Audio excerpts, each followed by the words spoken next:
afternoon. So it's with great pleasure that I get to introduce the 2024 class valedictorian, Harry Florin.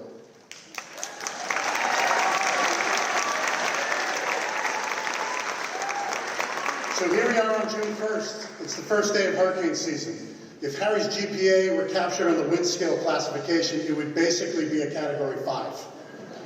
Harry conquered the most rigorous courses MCDS has to offer, and he did it with tenacity, poise, honor, and integrity. Harry demonstrates an insatiable appetite for learning, and while high school academics are typically a source of stress, especially at the level for which Harry was engaged, you would never get a sense that Harry felt pressure of any kind. In fact, according to all accounts of teachers I spoke to, 2 of Harry's defining characteristics are his sense of humor and ability to gracefully handle setbacks. Harry brought education to other students in Miami via the Breakthrough program. He served as a teaching fellow, which allowed him to connect with and inspire young middle school students. Harry became a mentor and model to his students by personalizing the experience and bringing curriculum to life. As the president of student government, I have appreciated Harry's creative wit and collaborative spirit, and I'd be remiss if I didn't share some of Harry's most impressive accolades. Before he addresses his class one more time, I'd like to share that Harry is a presidential school semifinalist, which is the first MCDS has had in over 15 years.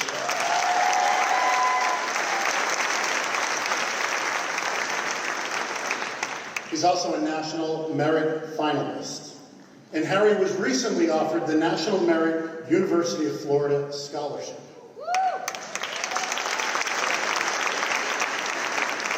Harry was admitted to the prestigious honors program at the University of Florida, and well, Gainesville better prepare themselves because there is a new Gator in town who is set to disrupt and make a huge splash in the educational ecosystem. For the final time, please welcome valedictorian Harry Florin.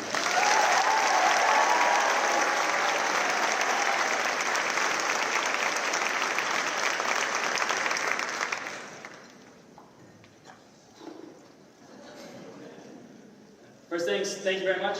I couldn't have said it better myself. Good afternoon. My name is Harry Florin, and before we start, I'd just like to give a reminder to audience, teachers, staff, administration, the class of 2024, please hold applause until the end. We have places to go, and I promise I'm talking as fast as I can. Thank you. 2 weeks ago, I got the email with the news that I was going to be valedictorian, and that I'd have the pleasure of talking to you all today. That was an honor, and one that I don't take lightly. But as proud as I am to be here, as much as I wish I could stand and gloat and brag, the one thing I could never say is that I got here on my own. The truth is, I've been at Country Day for the past 13 years, and the only reason that I was ever able to come here in the first place was my mom, who herself first started working here when I was 5 years old. Every day since, for 13 years, she has worked harder than anyone I know to provide me with the education that I'm lucky enough to have today. I remember every day, back when she was my ride to school, getting here early, going to class, going to swim practice, and then when I got out at 4:30, waiting in my mom's office for hours, until long after the rest of campus had gone quiet before we could leave. My mom is the first here and the last to go. I know because I drove with her, and I hated it when I was a kid. But I just wanted to go home, but here now, all I can say is how much I appreciate every hour of her life that she gave up to give an opportunity to me and to my family. While I have nothing but love, respect, and admiration for every member of the Miami Country Day School community here today, I can say that I believe fervently, if it wasn't for the work that my mom has put in every single day, the school would grind to a halt. And I could say certainly that without her, there's not a chance I would be here, speaking with you today or on this stage.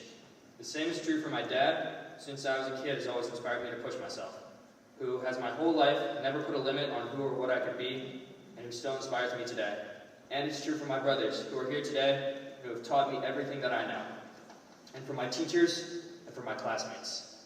As proud as I am to be a valedictorian, your student government president, and your homecoming king, the one thing which, all true. The one thing I could never claim to be is self-made. Any accomplishment I've had in the past 4 years, anything that might come in the future, are all just a testament to how great everyone around me has been, and support and how much work and sacrifice the people that I love have given to give me the opportunities that I've been so lucky to have. So I want to say a thank you to all of you for every experience and every opportunity you've given me. And a thank you to the Miami Country Day administration for giving me this final chance to speak today, to say my thanks and to say goodbye. Writing this speech forced, we're not even halfway done, so just lock in. Writing this speech forced me to think back, to rack my brain about my high school experience. And when I do, all the first things that pop up are the bright spots. You know, the valedictorian donors email, college confetti acceptances, whitewater rafting and volleyball at the senior trip, homecoming silver trophies, presidential wins, and all the time spent with all the people that I love. The good parts are what stick out first, but that's not all there was, and it's not all I remember. For example, on the first day of my junior year, and I talk about this a lot, after school I was crossing the street to go to swim practice, and I didn't look both ways, and before I knew it, a car came barreling towards me and knocked me clean out of my shoes, which I heard the phrase knocked out of my shoes before, and I kind of thought it was like a figure of speech or exaggeration. For me, it wasn't. I was knocked actually out of my shoes, which were dragged. It's a long story. That wasn't a positive or a bright experience, but it was very memorable to me. And so was the other time at Country Day in 3rd grade, when, while running the 50-yard dash on the field, I tripped, fell, and broke my collarbone. And I was 8, and I was in a sling for 8 weeks all summer after that. That was also memorable, and so were other disappointments. College rejections, homecoming losses, college deferrals, disappointing grades, lost friendships, college waitlists, and senior assassin eliminations, which, again, as a side note, and just to get it out of the way, for me, a lot of people still argue that my elimination shouldn't have been allowed. So it was probably against the rules and definitely against the law. But, yeah, it's fine. I'm totally over it, Tanner. It's fine. I don't even think about it anymore. But anyway, looking back at my Country Day experience with a bird's eye view, it's all the extremes that pop out. The good and the bad, but everything I don't remember are all the bland, ordinary moments between every high and low.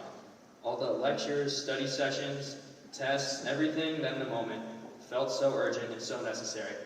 After the fact now is all just blended together into a big, mundane, routine blur. For the class of 2024, if there's one thing that you listen to me today about, let it be this. Don't get lost in that blur. We walk out the theater today, we're taking the first step of the first day of the rest of our lives. And life, I think, is way too short to be spent on days that you won't remember. It's too short to fill with mundane, urgent tasks, and that are only important the moment you complete them. And it's too short not to make every memory count. So with every day that you get, make it good if you can, bad if you have to, but don't let it slip away. Don't let a bland day go by. Don't be forgettable.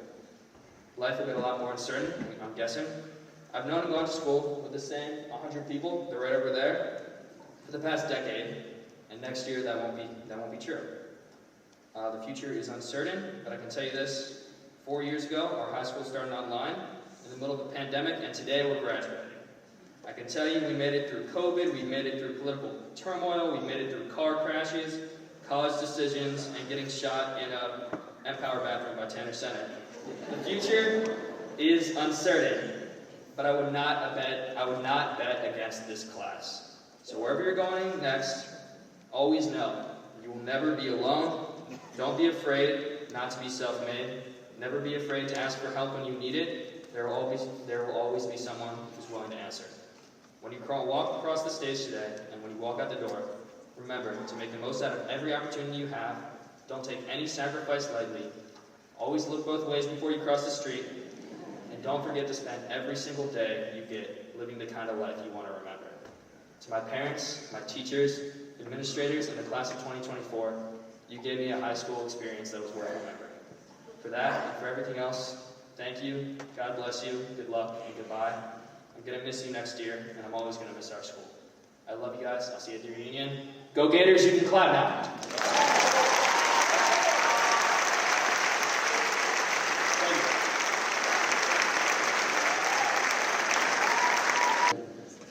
Members of the class of 2024, as we prepare to award the diplomas for which you have waited so patiently, I would like to read you the traditional charge given to each graduating class.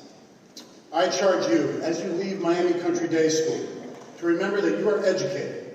It is your duty to seek wisdom and truth, to remember that you are privileged and that this is your duty to serve, to remember the values you have learned here. It is your duty to live by them, and remember your friends, those who leave with you and those of us who remain behind. Mr. Moore, Ms. Hufford, trustees, faculty, family, friends, as the director of the upper school, it is with pride that I present to each of you the members of the class of 2024.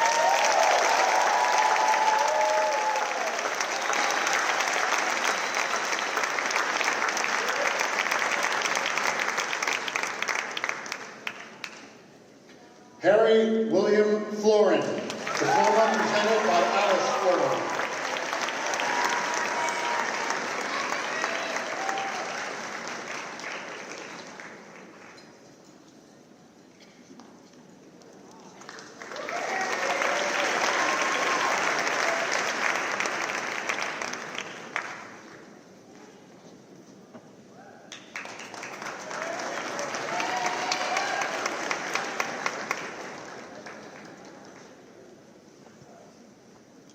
Isabella Taylor Broad. Esteemed guests, I now present to you the graduates of the class of 2024.